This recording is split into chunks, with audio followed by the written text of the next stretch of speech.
Hi, my name's Joe Bernstein, and I'm a reporter on the Styles Desk at the New York Times. This week's Sunday Read is a story I wrote for our magazine about a 48-year-old man named Benjamin Bolger.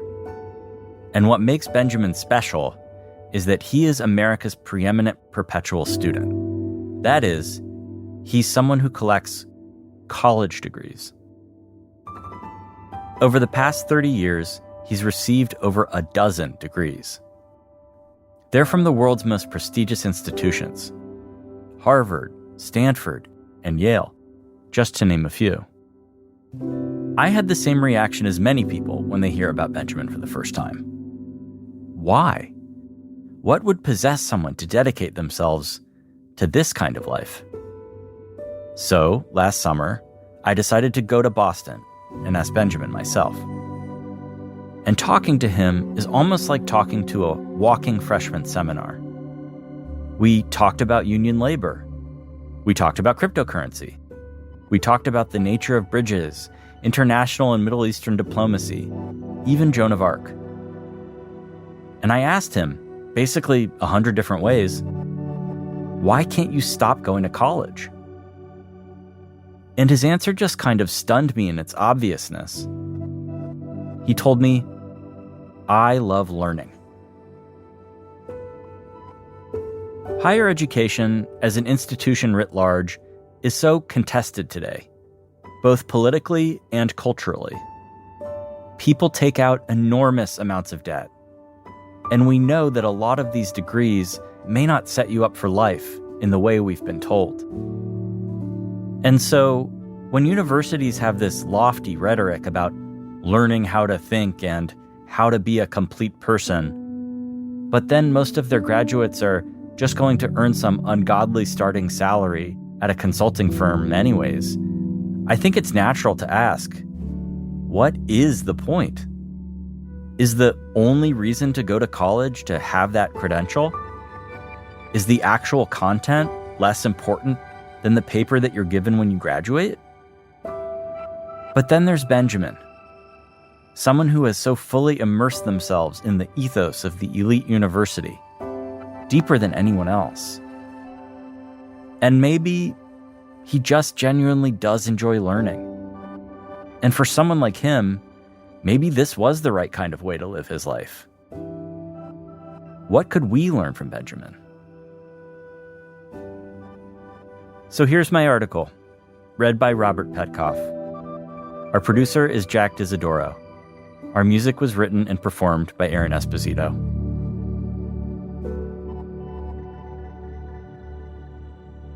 Benjamin B. Bolger has been to Harvard and Stanford and Yale.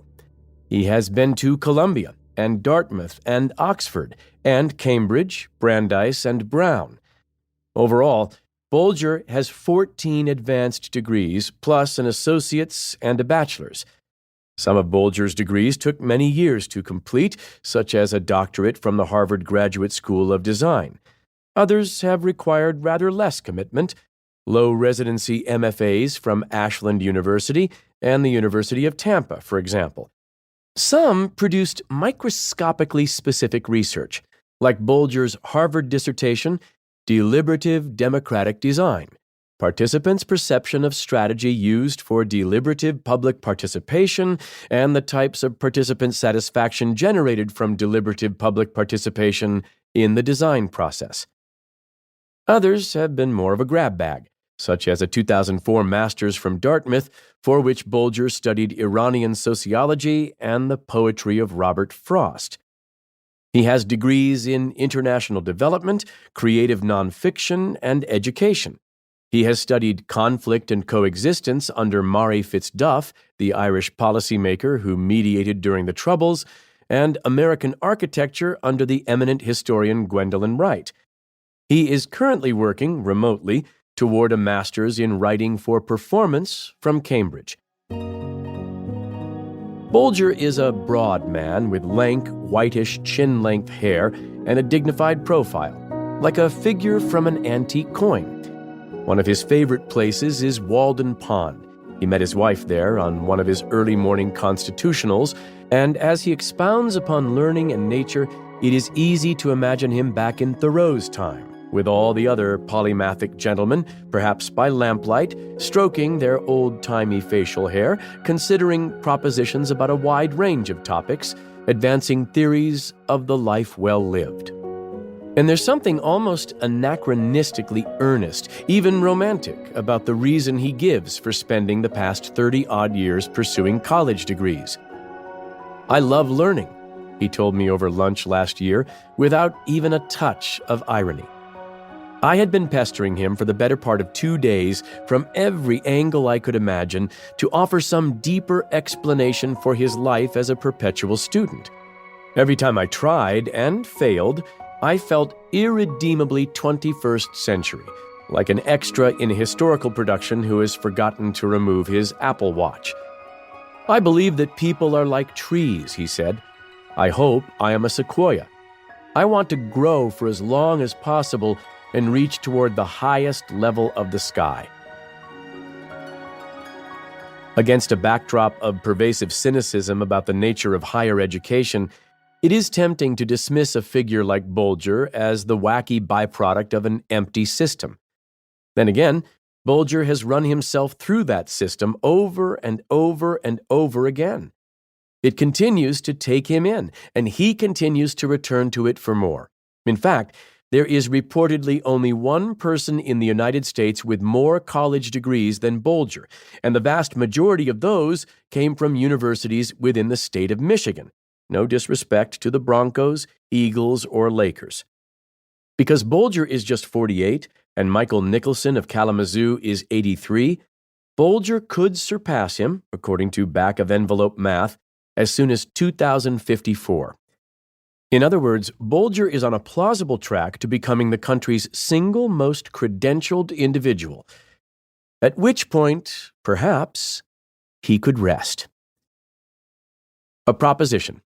No one more fully embodies the nature of elite American higher education today in all its contradictions than a man who has spent so much time being molded by it, following its incentives and internalizing its values.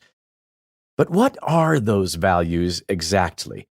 Of course, there are the oft-cited traditional virtues of spending several years set apart from the rest of the world reading and thinking. You know, the chance to expand your mind, challenge your preconceptions, and cultivate a passion for learning. In this vision, eager minds are called to great institutions to reach their intellectual potential, and we know these institutions can perform this function simply because they are called Harvard and Yale. That may be the way a prestigious education works for some, but probably not most. A 2023 survey of Harvard seniors found that 41% were entering careers in consulting or finance. The same percentage were graduating to a starting salary of at least $110,000, more than double the national median. Last year, the most popular majors at Stanford were economics and computer science. The ultimate value of college for many is the credential, guaranteeing a starting spot many rungs up the ladder of worldly success. Nothing you learn at an elite university is as important as the line on your CV that you've paid hundreds of thousands of dollars to type. And if you were feeling cynical, you could argue that the time you spend applying to college will affect the rest of your life more than anything in particular that happens while you're there. It is only when we forget our learning that we begin to know, Thoreau observed famously after his experiment in simple living. Though rich of Thoreau, he went to Harvard. In a much different, much opposed way, one involving central heat, Bolger has spent the past 3 decades conducting his own half-mad American experiment in education. He has drunk deeper at the well of the university than almost anyone else. What does he know?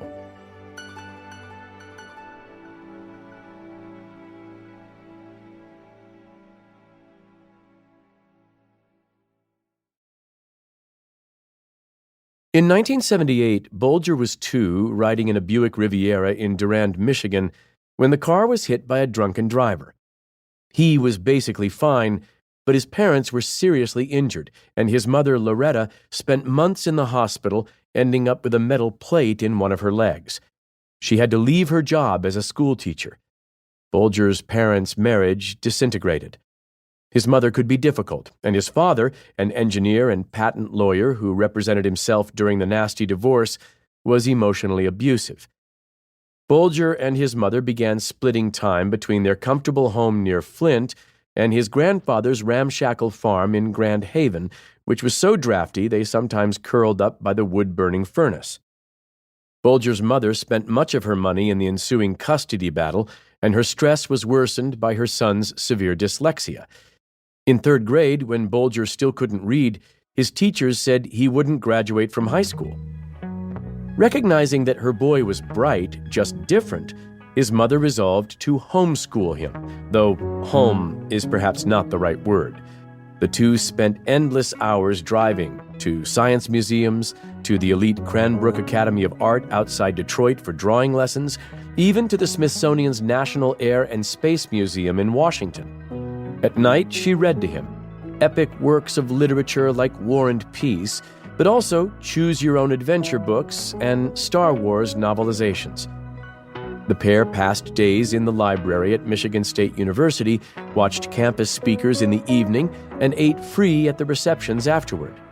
Sometimes, rather than drive the 2 hours back to Grand Haven, they would sleep in his mother's pickup truck somewhere in East Lansing and do the same thing the next day. I saw the university as a home, Bolger says.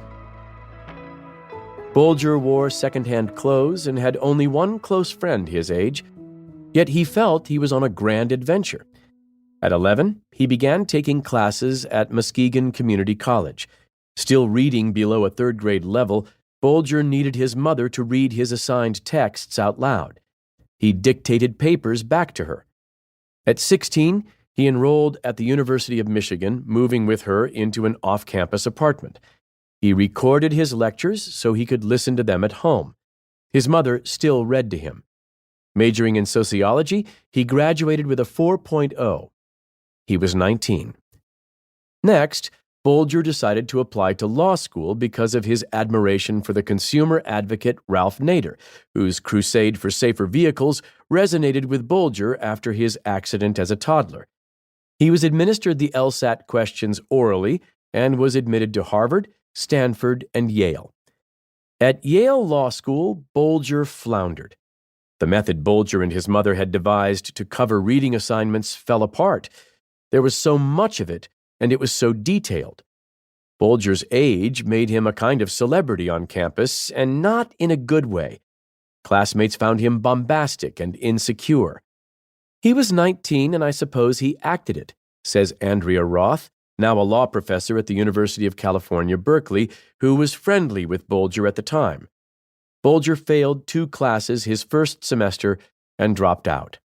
To attend Yale, Bolger had deferred a master's program in sociology at Oxford, so in 1996 he moved to England. There, he thrived under the tutorial system, which reminded him of homeschooling. Then, he just kept going, embarking on an odyssey through the Anglosphere's great universities, during which he improved his reading, but still leaned on his mother. From Oxford, he went to Cambridge, where he took a master's in sociology and politics. After 3 years in Britain, Bolger moved to California, where he studied for a master's in interdisciplinary education from Stanford, and then quickly to New York, where he got another master's in the politics of education, as well as a master's degree in architecture, both from Columbia in a single academic year. He found time in the summers to work toward a master's of arts in liberal studies from Dartmouth. He slept 4 hours a night. And he kept on stacking degrees. A master's in design studies with a real estate concentration from Harvard, a master's in international development from Brown, the coexistence and conflict master's from Brandeis, a master's from Skidmore where he studied positive psychology, all culminating in his doctorate in design focused on urban planning and real estate from Harvard in 2007. More recently, Bolger has done a trio of MFAs in which he said he learned how to write in a compelling narrative way. how to communicate stories in a compelling and gripping way, and how to delve deep into the different genres of writing. He has worked as an adjunct or visiting professor at more than a dozen colleges to fund his endless pursuit of learning. One thing Bolger has not seemed to learn over the years is to introspect. Why has he driven himself to this extent? To place himself over and over in the kinds of impractical programs young adults enter to wait out a bad economy or delay the onset of adulthood, a la National Lampoon's Van Wilder. Many of us love learning too, but we don't do what Bolger has done. We listen to history podcasts on our commutes or pick our way through long books in the minutes before sleep. Despite all his degrees, Bolger has never sought a tenure-track job. Only a few of his degrees would even qualify him for such a position, and he has never really specialized. Unless you consider putting together a killer college application a form of expertise, which both the market and Bolger do.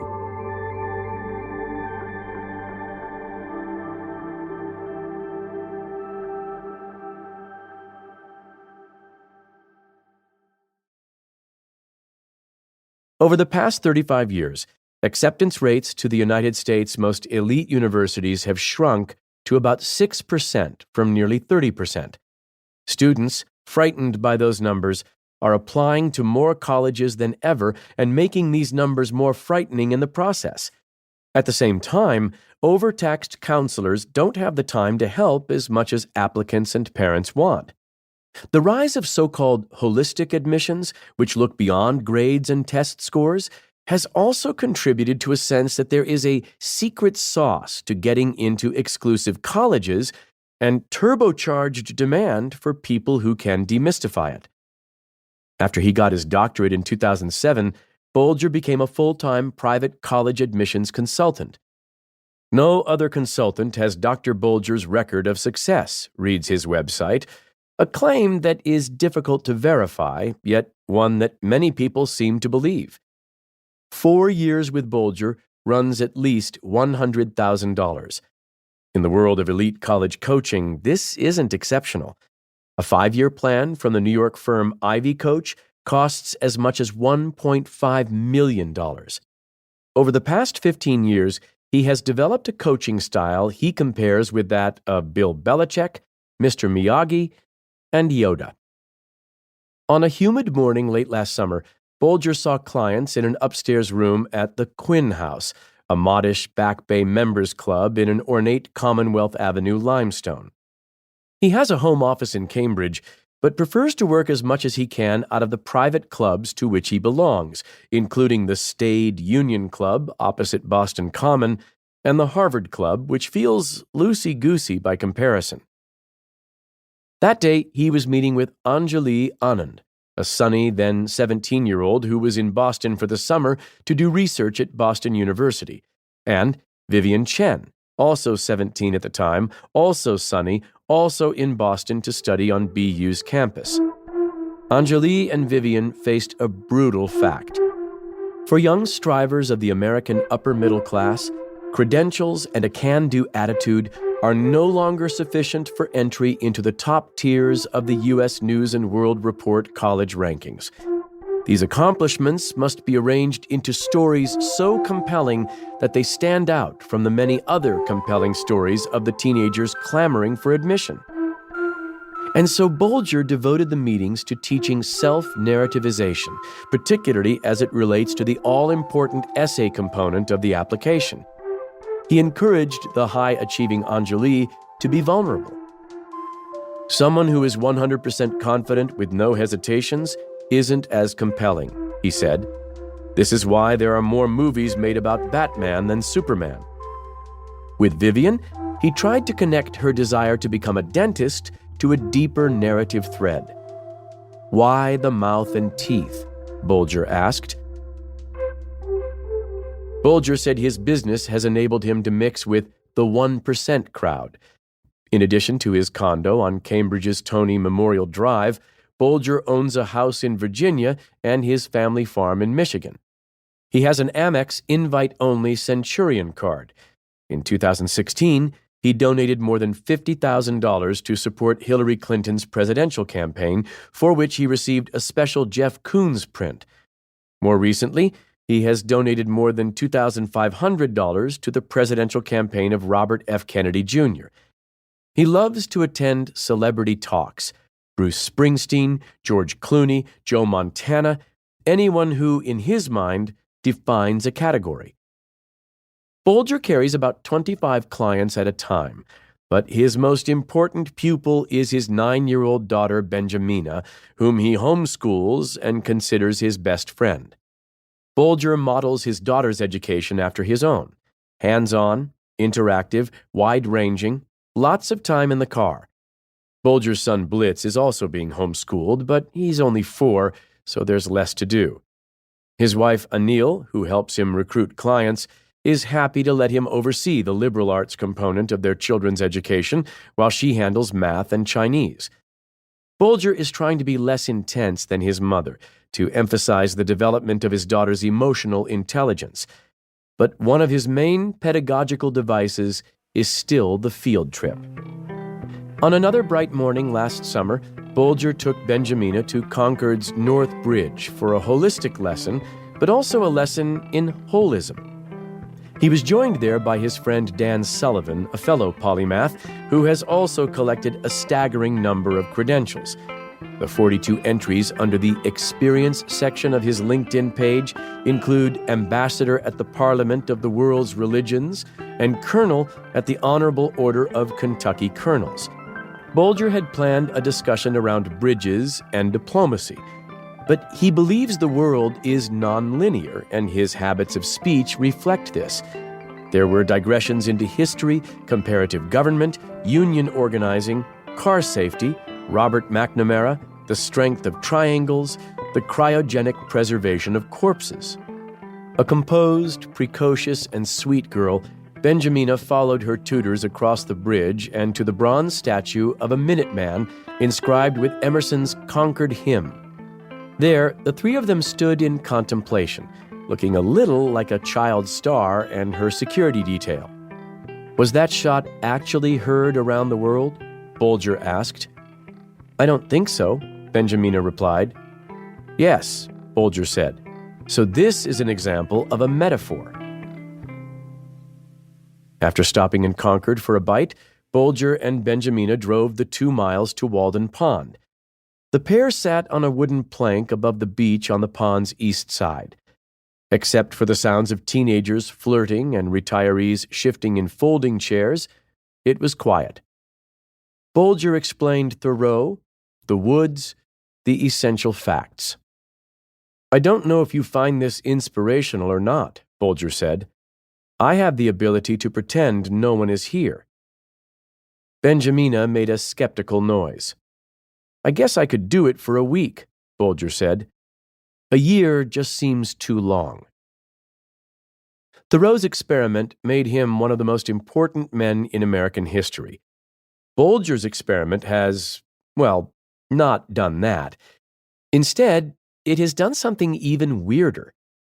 To spend any time around Bolger is to feel that you have been enrolled in a bespoke, man-shaped university, one capable of astonishing interdisciplinary leaps, and it basically all hangs together, the way that any mix of freshman electives at a top university might complement one another, might rhyme, produce its own sort of harmony. It is unclear what exactly is at the center, but there are gravitational forces at work nonetheless. Also, Bolger's experiment has made him a wildly compelling father to a daughter who, it must be said, is exceptional. She is fluent in 2 languages, she is nice, she is funny, and last summer she performed Fritz Kreisler's thorny violin piece Sicilien and Rigadon at Carnegie Hall with grace, élan, and even wit. At the very least, Benjamina has on her hands the material for one of the all-time great college admissions essays. The day after their colonial field trip, father and daughter had lunch at the Harvard Club. Surrounded by dark wood and wine refrigerators, they ordered off the Veritas menu. Bolger had a BLT, and Benjamina had a hamburger with fries. The meat arrived on a bun with an H grill mark for Harvard. "Do you think the burger looks better because it has an H on it?" Bolger asked. Benjamina didn't hesitate. "Yes,"